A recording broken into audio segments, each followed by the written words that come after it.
Your Honor. All right, so let's deal with the phone call to begin with, the one that references Mr. Bean.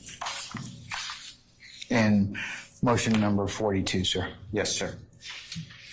Okay, so, Your Honor, what happens is it is the 13th day of September of 2013, and Mr. Bean is going to be in a car along with Mr. Prethero, which is Pretho. His first name is Fred or Frederick, as well as Mr. Walter Murphy.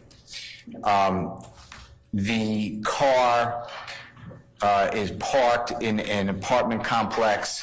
Law enforcement officers are in that same complex for a different reason. Mr. Murphy supposedly walks up to a man named Mr. Dotson, which is D-O-D-S-O-N. Mr. Dotson has a large amount of currency on him. He's with his brother at that point.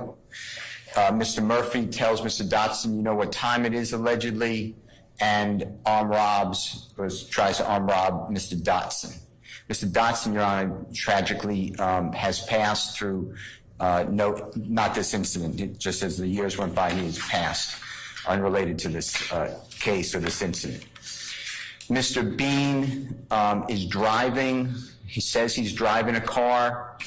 The car then has Mr. Murphy get in it. The car almost kills or strikes a law enforcement officer. Law enforcement officers are shooting at the car in self-defense and to stop the car from hurting others. The car goes through a gate at the apartment complex, goes a short distance, then careens through a person's yard, takes out part of the house, a tree, and it goes off a careen, goes flying in the air, flies over a parked police car. It's just sitting in a parking lot, flies over that police car and slams into the side of a laundromat. It's on Cleveland Avenue. Occupants are either running or around the car. Law enforcement officers are on the scene. Mr. Bean gets away for a short distance, gets over a fence, and he's hit by a police car. He goes underneath the police car. He's arrested. Mr. Fred Prethero is found right at the car. He is shot, Your Honor. Police were shooting at the car. There's some bullet trajectories that crash in through the windows of the car. And then Mr. Murphy is shot in the leg, and he's arrested at or in the car as well. So 3 people accounted for. The issue then becomes there are law enforcement officers on the state's witness list who say that there are 4 people who exit that vehicle. There are some law enforcement officers who say 5 people exit that vehicle, and there's some law enforcement officers who say that 3 people exit the vehicle. Mr. Bean Mr. Murphy is then interviewed he's taken to Grady Hospital. He's interviewed. It's not recorded, and he allegedly states that there were 4 people in the car, according to law enforcement. Mr. Prethero is interviewed at Grady Hospital. He supposedly says it's on recording. There are 3 people in the car, and Mr. Bean is in the Fulton County Jail. The Honorable former retired Detective Quinn gets the case, and he gets involved because a police officer shooting at the car and shot Mr. Prethero potentially. So he's investigating that for APD. And he's also at the scene, and he pulls jail calls. There's approximately 11 jail calls of Mr. Bean.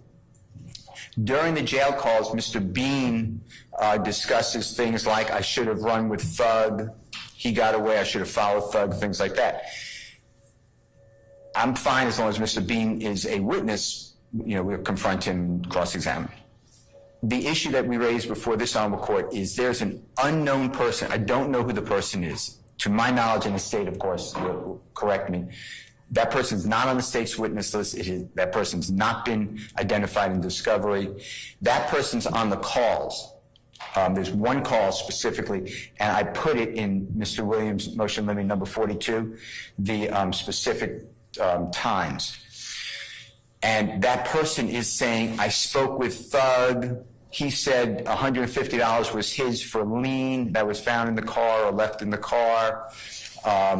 And this person's talking about Thug. I'm presuming, for purposes of this conversation, that Thug is Mr. Jeffrey Williams. So I can't cross-examine, the Honorable Keith Adams can't cross-examine that unknown person, and I am asking this Honorable Court to redact any of the statements made by the unknown person. They are hearsay. They are not confrontation clause, because I'm not saying that it's being used for trial evidence, for testimony, but I am saying that it's just straight hearsay. The state alluded to the fact that this would be a rule of completeness issue again, and therefore it has to come in to show context. I've listened to that recording. There is no reason to have those hearsay statements come in under rule of completeness under 24-1-106, because different from, let's say, the tweets that the Honorable Court has listened to and ruled upon, these statements are independent. Mr. Bean is the one saying, you don't need to explain Mr. Bean's statements when he's talking about Jeffrey Williams, to have this other person say, oh, and since this time, I spoke with Thug, and Thug said that he left $150 in the car, it was for lien, and that was his money, or something to that effect. So that is what this motion targets.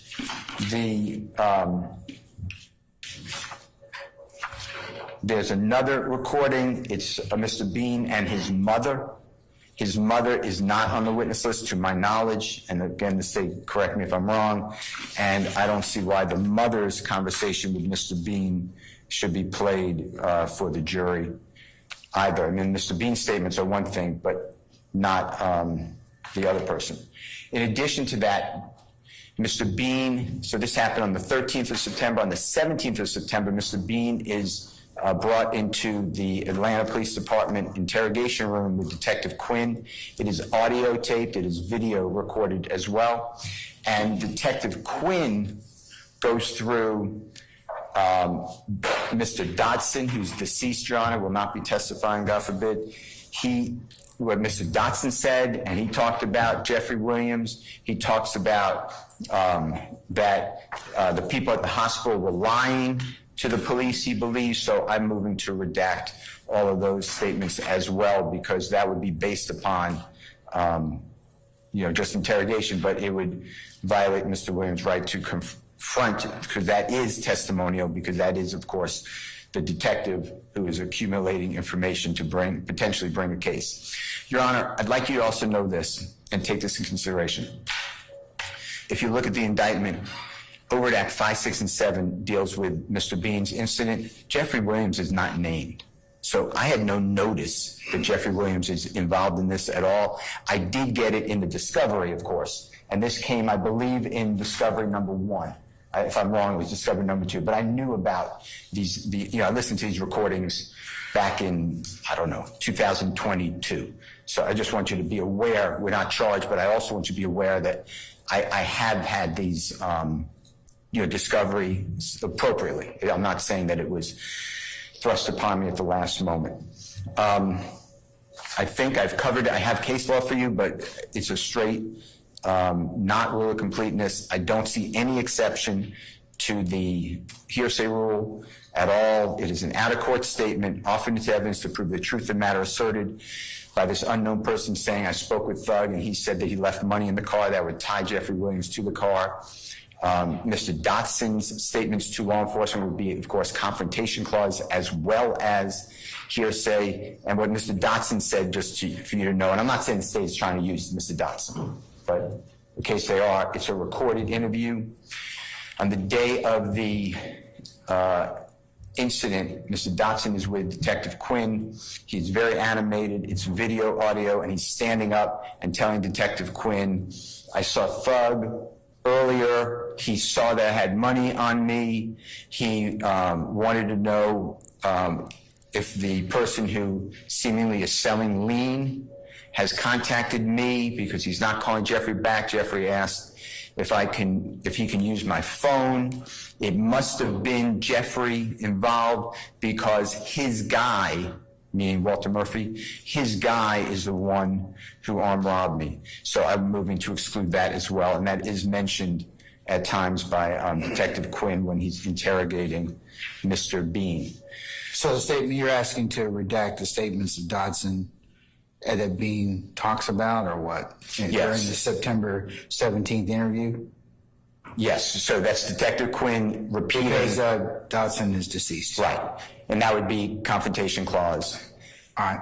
And then, so it's three things, I guess. Anything that Mr. Dotson said, confrontation clause. Anything that former detective or retired Detective Quinn said about his investigation to Mr. Bean. And then on the jail call, specifically the jail call with the unknown person, anything that person said, I don't believe it all fits into. Why wouldn't Detective Quinn state? I mean, he's going to testify.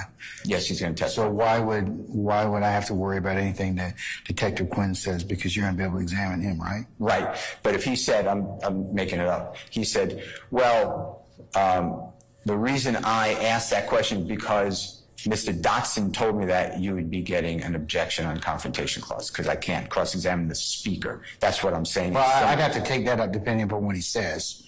Yes, I have no problem with his his in-court testimony. I'm more focused on the recordings, if the recordings are sought to be played.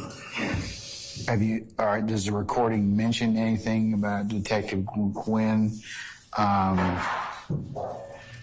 referencing statements by Dotson or? Yeah, the jail calls. He plays the jail calls in the recording. Okay, all right. And that's all I want redacted. I don't mind anything about what you said is correct. Adrian Bean's going to testify whatever he said on jail call. If that's otherwise admissible, no problem. It's just that people person. Yeah, exactly. That's it. State, what do you, what's your take on first, like the September 13th phone calls from the jail on the unknown person? Yes, Your Honor. So Mr. Bean is going to be testifying as a witness, and so the admissibility of those jail calls. Worry about Bean. Tell me about the unknown person. Yes. How is there some theory that I'm going to be able to admit that? Yes, Your Honor. So what is that? Jones v. State, which is 339 Georgia App 95. It's a 2016 Georgia Court of Appeals case. What's the site again? It is 339 Golf Alpha. Okay. Yes, Your Honor. 95. That case involves an informant jail call with the defendant. They didn't have that informant testify at trial, and the pin site for this is 101, and then it carries over into 102. Trial court ruled that the informant's statements were admissible to provide context for Jones's responses to those statements, not that the informant's statements were admitted to prove the truth of the matter asserted. And then they go on to say that the defendant's own statements, of course, are a statement of party opponent. The reason that,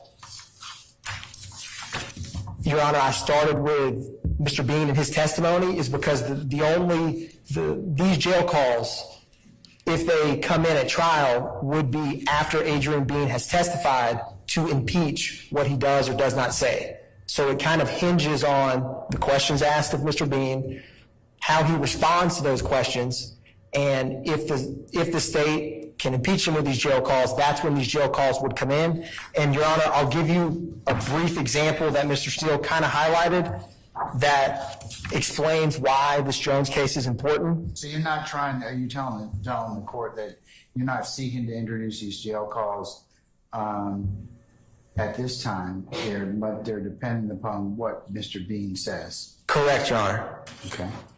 All right.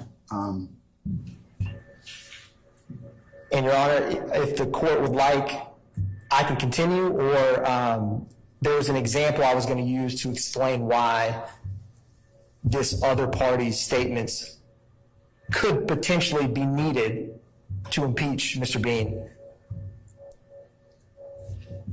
There's an example where that individual says, Thug says when Big Fred jumped out of the car, the police were still shooting. Mr. Bean responds, hell no, that blank probably shot Big Cuz, him and Big Fred and DK had the strap. So if you just played where Adrian Bean says him, it's in relation to this statement that immediately precedes it where he says Thug says. So that's just one example, Your Honor, that may or may not come out. It all depends on how Mr. Bean testifies, who of course is subject to cross-examination, will be on the stand in person. Okay, but there's a fair number of statements from an unknown person that,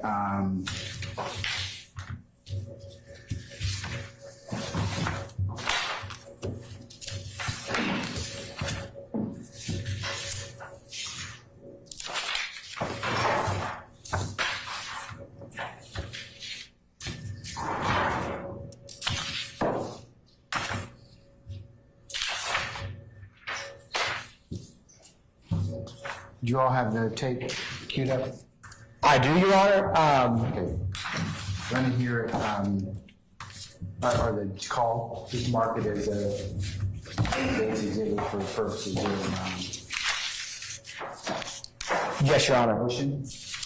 There's multiple jail calls. I'll pick one where this individual speaks as an example for the court. He's talking, Mr. Steele's identified, the first one is 4:30. There's an unknown male talking, so start it maybe about 4 minutes out. Call from Adrian. an inmate at Fulton County Jail. This call is subject to recording and monitoring. To accept this free call, press 1. To refuse this free call, press 2. We thank you for using Securus. You may start the conversation now. What up, man? I mean, how? Shit. Man, I know how that nigga, man. Them nigga that got a nigga killed, boy. Fuck you talking about, man? I said that Nigga shit, DK, man. little nigga DK shot at 12, nigga. Yeah, he said it. For no reason. Bro, when the high level. Oh, I don't know, man. I got Adrian because I shot the food table. I came over here about 8 o'clock. Mm-hmm. Yeah, they do. So we Nah, better that came nigga out had of right quick, so I can tell him something right quick. Kyle. Bro, out.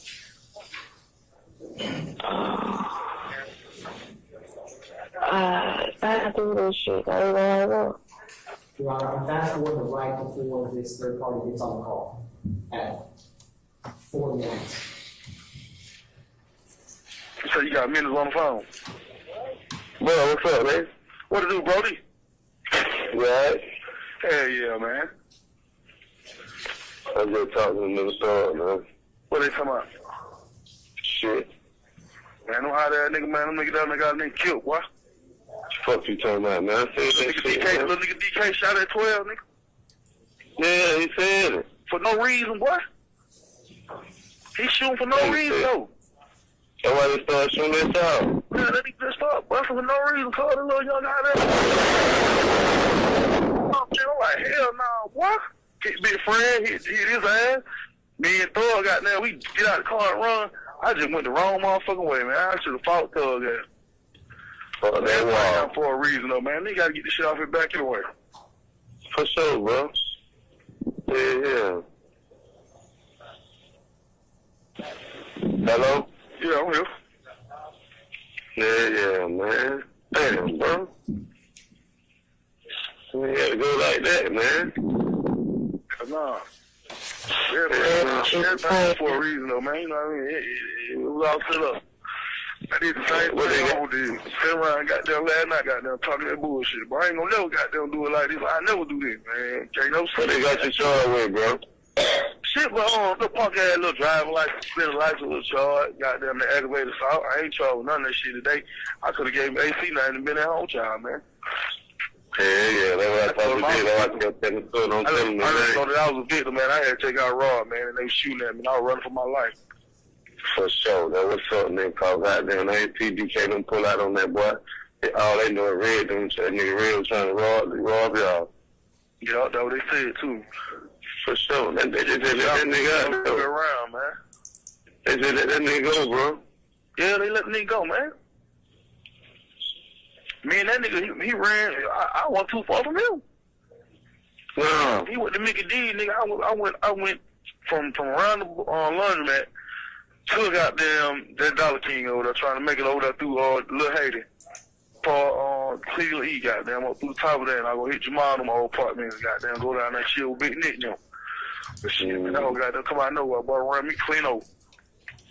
That was goddamn, that was thorough, man. Big Nick out. Yeah. And I went to hit the car. Yeah, they ran me smack ass over, man. My mom broke my goddamn collarbone and shit, man. You alright over there, bro? Big ass knot on the back of my head. That nigga escaped, brought the police back to the spot, bro. He did. Yeah. Okay. Hey, you know they're trying to get the fucking car? Yeah, what they told him, come bring him to the person we let the car to. No, he's come up, goddamn. I've been down here chilling with Bean. He been staying down here and all this and shit. Them folks car fucked up. Yeah. You don't even look like a nigga to survive in that motherfucker. Fuck you so much, nigga. That shit was That's alright, man. that shit breaking news all day long, man. It's like that busy on news all day long. I'm on the news. Yes, sir. My picture and everything. No, they just show you get in the police car. Oh shit, man! I made the news. That shit everywhere, man. Damn. Yeah. Man, that was shit out, man. You know, like I said, everybody have for a reason, though, man. Fuck it. For sure, I don't man. do shit with niggas like that anyway, so. For sure, man. That was over there. Man. But I can't even think about this. All I can think about all them I just told babe, you know what I'm saying? Like this shit crazy. This shit don't even seem real. Fuck man, broke up with these niggas, man. You drive your own shit. I don't give a fuck what's going on. You feel what I'm saying? Because, like, nigga, you just stay here. We went to Ken shop first, right? But you know, when you see shit, man, you gotta go on and get that shit. You know what I'm saying? Like, going to get, bro, I said the same thing. Man, Like, when you see it, you gotta go on and get it right then. Man, we got them going back to the Ken shop. Okay, they coming out of the Ken shop right up by the Chevron. Boom. Damn, man, they ride. I see them, I turn around, I'm following them niggas. I follow them niggas all the way up there on Summerdale. So, okay, cool. As soon as we see the tire, I said, give me a chance and let me see what the fuck this is in the tire first before you even get out the car, DK. Man, that nigga hopped out the car, man, we just started busting. Bow, bow. 12 got them bag, I turn around, bag up. Niggas, by that time, they're trying to turn around and get up out them motherfuckers. They run and hit me. Boom. Bought the car. I rushed clean through the goddamn gate, through Summerdale on the opposite side. Boom. He shooting through the car. Boom, boom, boom, boom, boom, boom, boom, boom, boom, boom. Man, I'm talking about, man, I'm talking about bullet car sprint clean through the window, boy, down the like it had went through my head, boy. I got my head and came out my face, boy. Bullet car clean through that motherfucker. Boom. Then I believe one of them niggas in the back shot Big Club, man. Police shot. 12 shit, Big Club, DK had to shoot that nigga. I called 2-3 shots went off in the car. And we were jumping them hills and shit, so I was like, damn, boy. After we sprayed, I'm glad one nigga just hit me in the head to shoot me, boy, cause some nigga ran. That nigga told us they got down Big Fred got out the car, the police shot, they was still shooting. Nah, that nigga probably shot Big Club. Him, Big Fred, and goddamn DK had the strap. I wouldn't even strap my 22 at home and my AR in the trunk. You get that $150 off the cup holder, bro? No. You got that $150 off my cup holder? No, someone said he had $150 to go buy the ring. Nah, man. Well, no money in the cup holder, bro. That was my motherfucking money. Yeah, he said he had the money to go buy the ring. Nah, he ain't had never $50, $40. He ain't had that, cause DK didn't even get him his 50. All that money was mine, and money came out of Buck hands. So he ain't had no business doing that. He made Buck goddamn come off 100. I told him, hell no, nigga goddamn go 50, you go 50. Nah, Buck said we got you on the pit. No, he gave me nothing. I had a 50 of my own money. I had $350. They got $345. I got a little baby come down here and goddamn go to Prosecutors and get that shit. Come down here and sign a piece of paper. I got to fill out a private release form or a waiver form. So she can go down there and get a little $350. You know what I mean? Mm-hmm. And that ain't gonna be that. I don't think I just gotta do it, goddamn, just try to make sure them lame don't even come to court with dad, goddamn, cause they talking about the old man and that old boy. So, yeah, for sure, I'm gonna take care of that too, bro. I'm gonna talk to these folks. No, he calm. I mean, cool with. Yeah, we're gonna try to keep his ass out of that, though. I can't get no more some probation, man. I ain't got no probation, no record, no none of that shit, man. You know what I mean? I don't shoot, folks. Yeah, we're trying to get your ass out, man. So you get a bond, man. I don't rob. I don't do none of that shit. So, you know what I mean? I don't have none of that shit on my record. So, I'm good. Yeah, I've been talking to Ford, man. Ford ready, man. Oh, we. Oh, y'all let him. Yeah, I talked to him. Okay, he came to courthouse to talk to him yesterday. What he say? Shit. He ain't say shit. Yeah, goddamn, he got some bad, whatever, goddamn, you know what I mean? You know how crazy, he just said, you know, in that moment. Then just trying to think about what he done did and all that. Yeah. But I ain't did shit, so he know I got something going on. He got to go get me, 'cause I got something going on. For sure, man. I'm gonna come back to you. Get the money back. Oh, shit, crazy. I know you late. Love you, cool. I got 1 minute. Nah, I ain't saying shit, man. I ain't saying, man. What you want me to do about allow them in the cardinal in the ring, bro? Huh? What you want me to do about fill out with the cardinals in the ring? Shit, that's what I was saying. I got these little $345 much. Just gonna put it right. Cardinal gonna be goddamn couple of more days. What do we? How long we got on the cardinal? About 10 days? Yeah, bro. Huh? You want me to pay the rent from? Yeah, I gotta get that rent. That's what I'm working on this time. That rent. Yeah, what's up? I got that, man. Don't worry about it. Let me take care of that. Probably just need like $6. I got $345 downtown, man. They ain't my money. You know, I got the rest of the money you gave me in that good lockdown and shit. I'm gonna get the rest of that The money. caller has hung up. Okay, so what's, from listening to that jail call, how are you claiming that this completes the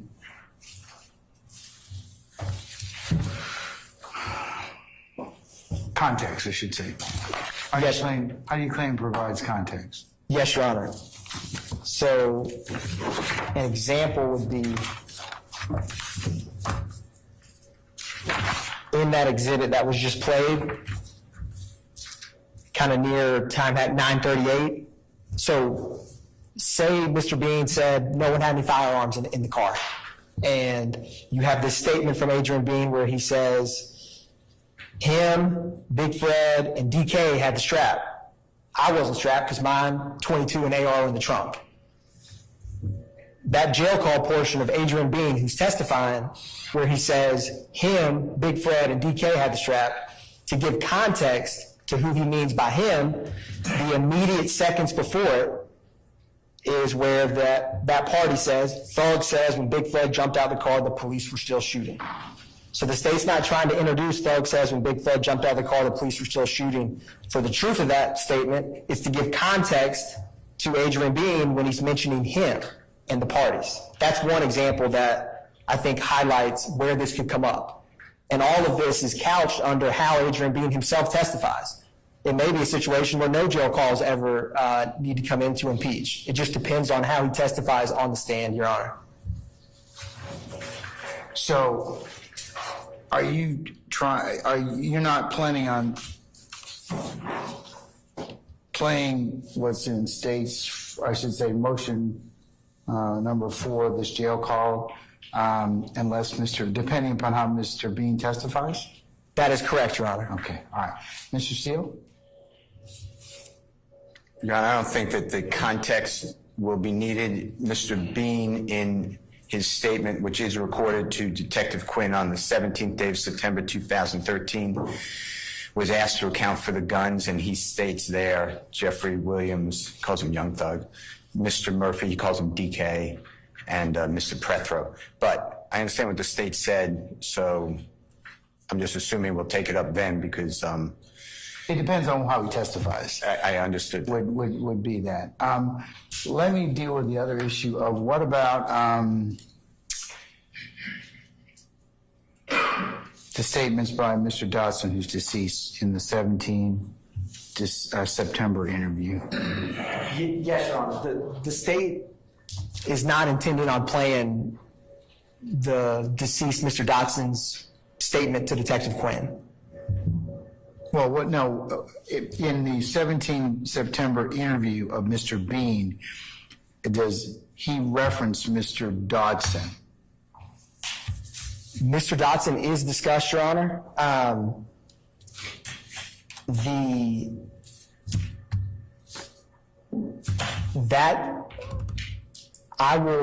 That interview, I'm trying to think, because I wasn't, with the motions that were filed, I did not have the time hack for Derrick Dotson's reference with Adrian Bean's statement. I focused on the jail calls. However, I will look at the context of that and pull it up now, Your Honor, to see how he's referenced. And Detective Quinn is also coming to testify.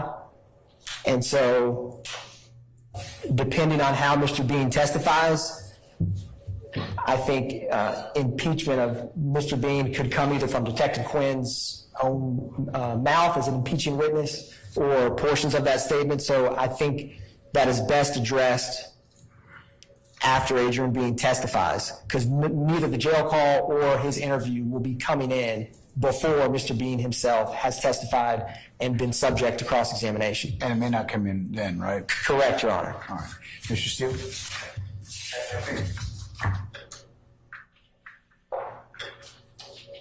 I'm tracking, Your Honor. I understand we're going to wait. That's what it sounds like. It may not, at this point, no one's playing it, and if it becomes right, we have to raise it to the attention of the court. That, if I'm wrong. No, you're correct. My only concern is depending upon what Mr. Bean says, the 17th of September interview that may reference a decedent may be a problem. That may or may not, we may or may not get to it. I understand. But Mr. Steele's assertion is that because Dotson's deceased, that references to him, that Miss Dotson, would be hearsay and confrontation. But you may not get to them. Yeah, that's the state's assertion, Your Honor, at this time. Okay, but I'll tell you right now, you're gonna have a problem if Bean's interview states a decedent third party. I'm just gonna tell you that right now. So I think that depending upon how, you can cross that bridge when you get to it, depending upon how Mr. Bean testifies. But before you start playing an interview that references a third party decedent, we need to relook that issue, okay? Understood, Your Honor. Okay, all right. So I'll continue to defer ruling on that issue until we hear whether or not Mr. Bean's phone call on the 13th of September becomes relevant, as well as his interview on the 17th of September becomes relevant. Okay? Thank you, Your Honor. All right.